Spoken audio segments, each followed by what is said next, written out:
On December 30th, 2025, Saudi Arabia bombed its own ally. The target was not the Houthis. The target was not Iran. The target was a weapons shipment delivered by the United Arab Emirates.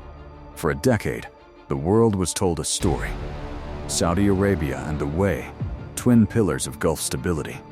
The two kingdoms, united against Iran, united against political Islam, united in vision. Western analysts called them the anchor of a new Middle East order. That story is false. What has emerged instead is a structural rivalry, rooted not in personality, but in incompatible national strategies.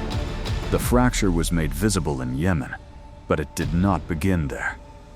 Since 2018, Riyadh and Abu Dhabi have pursued incompatible strategies inside the same war. Saudi Arabia wanted a unified Yemeni state, with the Houthis defeated and the government restored. The Way wanted something different. Abu Dhabi systematically built, funded, and armed the Southern Transitional Council, a separatist force seeking to permanently divide Yemen. In early December 2025, the STC launched a full military offensive. It seized Aden, the internationally recognized capital of the Yemeni government Saudi Arabia has backed for 10 years. It pushed to the borders of Hadramaut and Mahra, territory that runs along the Saudi frontier. Saudi Arabia did not issue a diplomatic protest. Saudi Arabia launched airstrikes. Yemen is only one theater.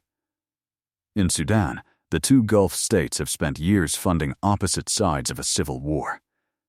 The Way backed the Rapid Support Forces, an armed paramilitary accused of mass atrocities.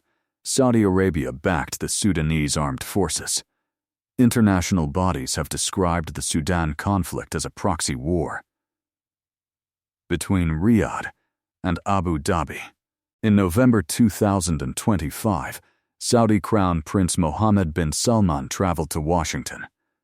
According to reporting from the European Council on Foreign Relations, he personally urged the Trump administration to increase pressure on the Way over its role in Sudan.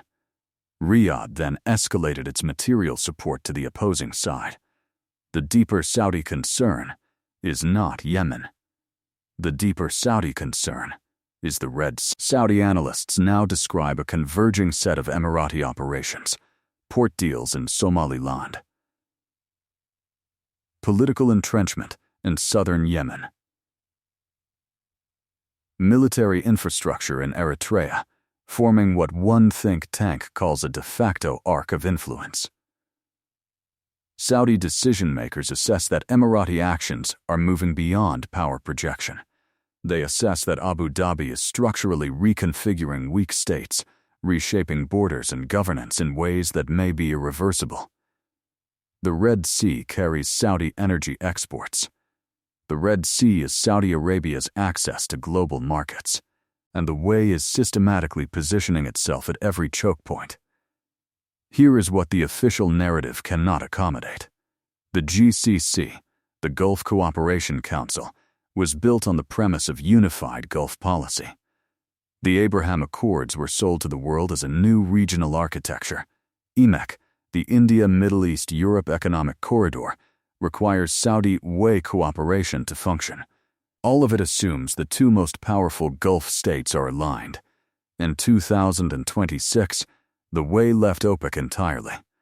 The alliance that Western strategists depended upon, the alliance that U.S. Middle East policy was premised upon, does not exist in the form it was described. And the Houthis noticed. According to the Sofan Center, as Saudi Arabia and the Way turned on each other, the Houthis stepped back and watched their two primary antagonists attack one another. Two men, Mohammed bin Salman and Mohammed bin Zayed, built personal empires on the premise of Gulf solidarity. They deployed that premise to justify wars, blockades, and the suppression of political opposition across the region. The premise was always fragile. What remains is a fracture the mainstream media has largely ignored. a fracture that is reshaping the Red Sea, prolonging the Sudan War, destabilizing Yemen, and emptying the GCC of its strategic coherence, a fracture that Iran's strategists have catalogued in detail, a fracture that no one in Washington wants to publicly acknowledge. And that is the harsh truth.